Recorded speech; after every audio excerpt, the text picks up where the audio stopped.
Hey, Pastor Steve Waldron. I hope you're having a great day or night in Jesus. Today we're going to be looking at a comparison of the KJV Simplified, the Simplified KJV, the Barber Simplified KJV, King James Version, versus just regular old King James. This is the Cambridge large print. And so this is the Bible Promise edition of this. I think I've done a review on this particular Bible.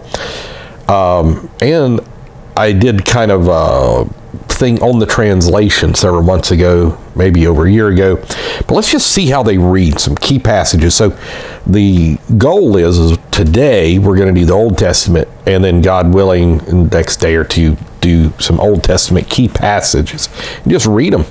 So this is 126, 127 of the book of Genesis. Let's get started. This is how it reads in just the regular King James. And God said, let us make man in our image, after our likeness, and let them have dominion over the fish of the sea, and over the fowl of the air, and over the cattle, and over all the earth, and over every creeping thing that creepeth upon the earth. So God created man in his own image. In the image of God created he him, male and female created he them. So 26 and 27, and I am going to go ahead and get my magnifying glass out. I was in hopes maybe I could do it without it, but it's just so much easier. The Publix magnifying glass, it's a really good one. It's $9.99, but it's excellent magnifying glass. I know Dollar Tree, you can get a $1.25, but this is solid. And God said, let us make man in our image according to our likeness. Now, one difference you immediately see, you might not could hear it with the ear, but the us and our are all capitalized.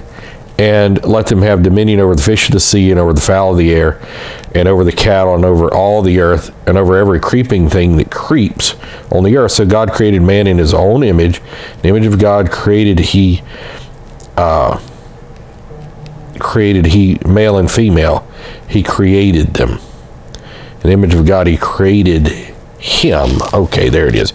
That was the word I was looking. I was like, wait, there's supposed to be a him, male and female created them. So let's see if it maintains in Genesis 22:8, the great prophecy of Jesus. This whole thing is in John chapter 8. It's absolutely unbelievable, and it's unreal. I'm trying to think of the guy who did Koinonia House. I can't call his name right now, but he's the first guy I ever really heard teach on it extensively. Okay, 22:8 of Genesis, Abraham said, my son, God will provide himself a lamb. What a prophecy. A lamb for a burnt offering. So they went, both of them together.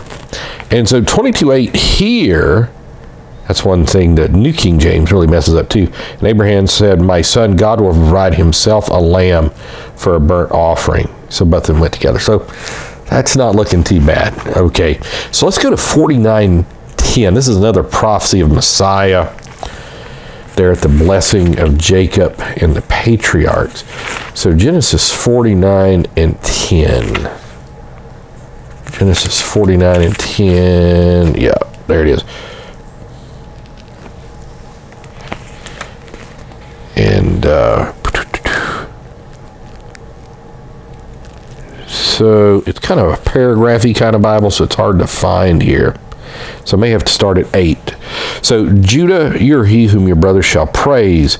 Your hand shall be in the neck of your enemies. Your father's children shall bow down before you. Judah is a lion's cub. From the prey, my son, you've gone up. He stooped down. He crouched as a lion, as an old lion. Who shall rouse him up?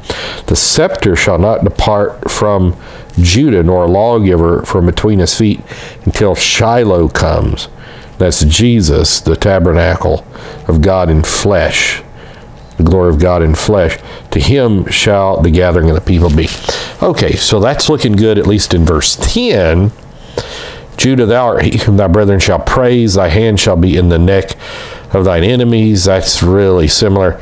Thy father's children shall bow down before thee. All right. I'm going to skip down to verse 10. That was really the emphasis. The scepter shall not depart from Judah, nor a lawgiver from between his feet, till Shiloh come, and unto him shall the gathering of the people be. I didn't want to say the gathering of the people be, shall the gathering of the people. Yeah, that's how it reads. Yeah, that's good. Let's see what the Shema says. Deuteronomy 6:4. Deuteronomy 6:4. Seems to me like the Simplified didn't just wholesale change things just for the sake of changing things, which is the problem with so many that try to update the King James, realizing it has so many attributes, making it more accurate. So many ways. I've got dozens of videos on that. I always have to say that because invariably somebody, it's the first time. I think, we're a real small channel, but like even as small as we are, like every month we get like 30,000 new viewers on the channel. So it's like, they've never seen one of our videos. We got 6,000-7,000, and they're like, well, this, and I'm like, well, yeah, we dealt with that, anyhow. I understand it. I do understand it. So, Hear, O Israel, the Lord our God is one Lord. Ah, yes. Hear, O Israel, the Lord our God is one Lord. So to this point, I'm liking the Simplified much better than many of the other updates that are out there. So let's go to Isaiah 7:14. Let's be sure that it's not monkeying around with certain things on the deity of Jesus. Of course, it's just cursory. It'd take us quite a while, probably several sessions, to really do a extremely thorough job of this. So it's just, we're trying to see. So 7:14. All right. Therefore the Lord himself shall give you a sign. Behold, a virgin shall conceive and bear a son, shall call his name Emmanuel. Okay, so it does say virgin.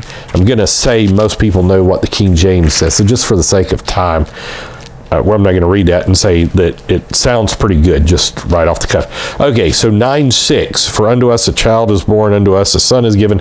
The government shall be upon his shoulder, and his name shall be called Wonderful Counselor, the Mighty God, the Everlasting Father, the Prince of Peace. Let's see what it is here in the Simplified 9:6. Barber's just doing such a good job with a lot of Bibles. For a child is born to us, a son is given to us, and the government shall be on his shoulder, and his name shall be called Wonderful Counselor. And that's it actually makes that two separate things, which is good. Counselor, not two separate beings, but two separate titles. The Mighty God, the Everlasting Father, the Prince of Peace. All right. So we're looking good there. I wonder what it's going to say in like Isaiah 12. Isaiah 12. This is one of the greatest deity of Jesus passages, that and Isaiah 35. A lot of people miss. Boy, Brother Urshan was great on it. Okay, so we'll start about verse 3. Well, let's start with 2. Behold, God is my salvation. I will trust and not be afraid. For the Lord Jehovah is my strength and my song. He has also become my salvation. Which means he's become my Jesus in Hebrew, basically. And therefore, you shall draw water out of the wells of salvation with joy. All right. So verse 2, behold, God is my salvation. Elohim is my Jesus. I will trust and not be afraid. For the Lord Jehovah is my strength and my song. He has also become my salvation. Jehovah, yeah, it's even got Lord Jehovah right there. Therefore, with joy shall you draw water out of the wells of salvation. I have to say to this point, pretty impressed. Let's go to just the 23rd Psalm. Now, I will say a lot of times when people are doing new Bible translations and stuff, some of like the Lord's Prayer, 23rd Psalm, they really don't change anything because they know that's really going to be the first place people turn, and they want to make that as, innocuous as possible. So, 23rd Psalm, the Lord is my shepherd, I shall not want. He makes me to lie down in green pastures. He leads me beside the still waters. This is the Simplified. He restores my soul. He leads me in the paths of righteousness for name's sake. Yea, though I walk through the valley of the shadow of death, I will fear no evil, for you are with me. Thou art with me. Now that's a thing, like thou is singular, showing one God. You see, that's one of all the updates almost, if not all of them, do away with thee, thou, thine, thinking it's archaic, and it's not. It's precision from Hebrew and Greek. That's singular. Yours is plural.